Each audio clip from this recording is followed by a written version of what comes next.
EVS की किताबें हैं ना, वो सिर्फ किताबें नहीं है, वो तो हमारी दुनिया की कहानी है। तो आज हम रामू के साथ एक ऐसे ही सफर पे निकलने वाले हैं और देखेंगे कि कैसे क्लास में सीखी हुई बातें असल जिंदगी में हमारे चारों तरफ बिखरी पड़ी हैं। तो चलिए किताबी ज्ञान को असल दुनिया से जोड़ते हैं। तो कहानी शुरू होती है रामू के एक सफर से।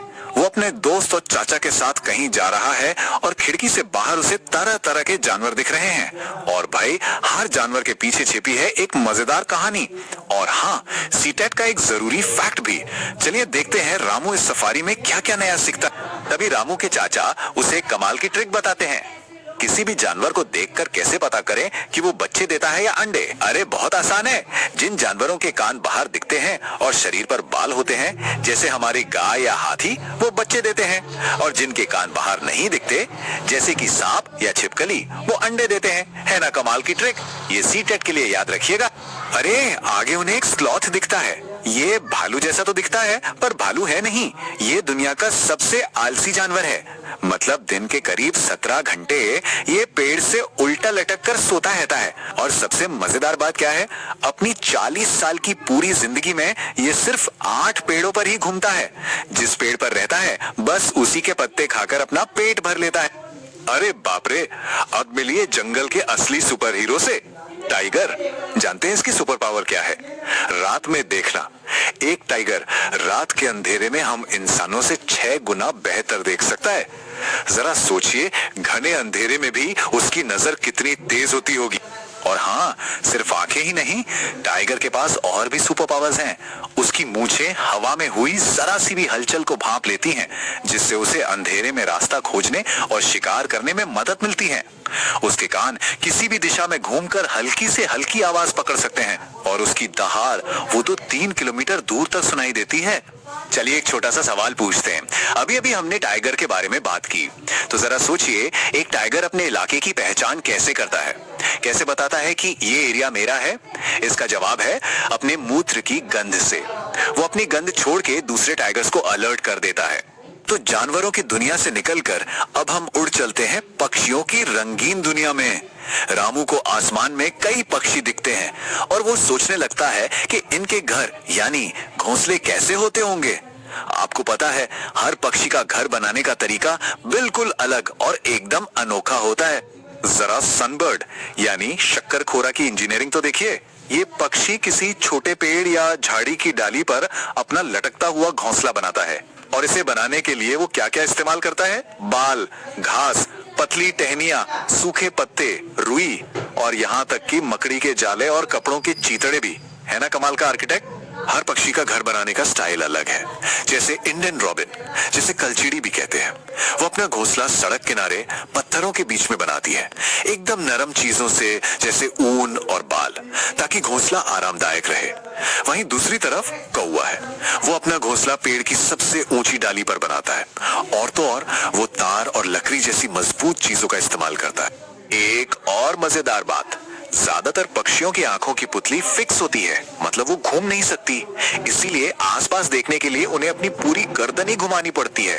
आपने मैना को झटके से अपनी गर्दन आगे पीछे करते देखा होगा, वो इसीलिए। और उल्लू, वो तो अपनी गर्दन को काफी हद तक पीछे घुमा सकता है। तो फिर एक और सवाल, अभी हमने बात की कि कुछ पक्षी अपनी गर्दन घुमा कर देखते हैं, तो बताइए वो कौन सा पक्षी है जो अपनी गर्दन को लगभग 360 डिग्री तक घुमा सकता है? जी हाँ, बिल्कुल सही, वो है उल्लू। अच्छा, अभी तक हमने अलग अलग जानवरों की बात की, अब हम उनके सामाजिक ढांचे को समझते हैं। और इसका सबसे बढ़िया उदाहरण है हाथियों का झुंड। रामू को हाथियों का एक बड़ा सा झुंड दिखता है और वो उनके परिवार के बारे में जानने के लिए एकदम उत्सुक हो जाता है। हाथियों के झुंड में आमतौर पर 10 से 12 हथनी और उनके बच्चे होते हैं। और सबसे जरूरी बात यह है कि झुंड की लीडर कोई नर हाथी नहीं होता, बल्कि झुंड की सबसे बुजुर्ग हथनी ही सबकी नेता होती है। और जो नर हाथी होते हैं, वो जैसे ही 14-15 साल के होते हैं, झुंड छोड़कर अकेले रहने चले जाते हैं। हाथियों का ये परिवार हमें अपने संयुक्त परिवार यानी जॉइंट फैमिली की याद दिलाता है, जहां घर के सबसे बड़े सदस्य जैसे दादा दादी ही मुखिया होते हैं। ईवीएस में हम एक और तरह के परिवार के बारे में पढ़ते हैं, एकल परिवार यानी न्यूक्लियर फैमिली, जिसमें सिर्फ माता पिता और उनके बच्चे होते हैं।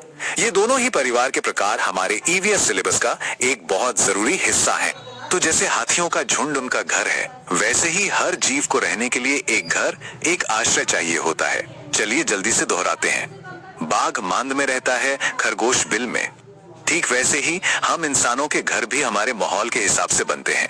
जहाँ ज्यादा बारिश होती है वहाँ ढलान वाली छतें होती हैं और लद्दाख जैसी सूखी जगहों पर सपाट छत वाले घर होते। और हाथियों से जुड़ा एक आखिरी सवाल, क्या कोई अंदाजा लगा सकता है कि एक बड़ा हाथी एक दिन में कितने किलो पत्ते और झाड़ियां खा जाता होगा?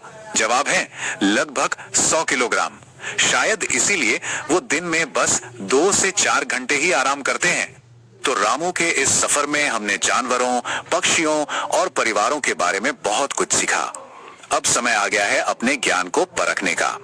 तो तैयार हो जाइए एक फटाफट रिवीजन के लिए और उसके बाद कुछ ऐसे सवालों के लिए जो सीधे सीटेड परीक्षा में पूछे जा सकते हैं। चलिए मुख्य बातों को जल्दी से दोहरा लेते हैं। स्लॉथ 17 घंटे सोता है। बाघ रात में 6 गुना बेहतर देख सकता है। एक बड़ा हाथी दिन में 100 किलो पत्ते खाता है। इंडियन रॉबिन अपना घोंसला पत्थरों के बीच बनाती है। कौवा अपना घोंसला सबसे ऊंचा बनाता है। हाथियों के झुंड की नेता सबसे बुजुर्ग हथनी होती है। और हाँ, ये याद रखिएगा कि रात में जागने वाले जानवर हर चीज को सिर्फ काले और सफेद रंग में ही देख पाते हैं। तो पहला सवाल ये रहा, अपने 40 साल के जीवन में एक स्लॉथ केवल कितने पेड़ों पर घूमता है? आपके विकल्प हैं ए 40, बी 100, सी 8 या डी 1। सोचिए, सही जवाब है सी 8। अगला सवाल, हाथी के झुंड का नेता कौन होता है? सबसे मजबूत नर, सबसे बुजुर्ग मादा, सबसे छोटा बच्चा या कोई भी मादा? याद है ना झुंड की बॉस कौन थी? जी हाँ, सही जवाब है बी, सबसे बुजुर्ग मादा। तीसरा सवाल, जो जानवर रात में जागते हैं वे चीजों को किस रंग में देख पाते हैं? सारे रंगों में, लाल और हरे में, नीले और पीले में या फिर सिर्फ काले और सफेद में? इसका सही जवाब है डी, काला और सफेद। और ये रहा आखिरी सवाल, वो कौन सा पक्षी है जो अपना घोंसला पेड़ पर बहुत ऊंचा बनाता है और उसमें तार जैसी चीजों का भी इस्तेमाल कर लेता है? सनबर्ड, इंडियन रॉबिन, कौवा या उल्लू? सही जवाब है सी, कौवा। तो रामू के इस सफर से हमने क्या सीखा? हमने यही सीखा कि ईवीएस सिर्फ किताबों में नहीं है, बल्कि हमारे चारों ओर हमारी दुनिया में है। असल में ये दुनिया ही ईवीएस की सबसे अच्छी किताब है। हमें बस इसे ध्यान से पढ़ना और समझना सीखना है। तो क्विज में आपका स्कोर क्या रहा, नीचे कमेंट्स में जरूर बताइएगा। अगर इस सफर में मजा आया तो इस वीडियो को लाइक और शेयर करें और ऐसे ही मजेदार तरीके से सीखने के लिए चैनल को सब्सक्राइब करना बिल्कुल ना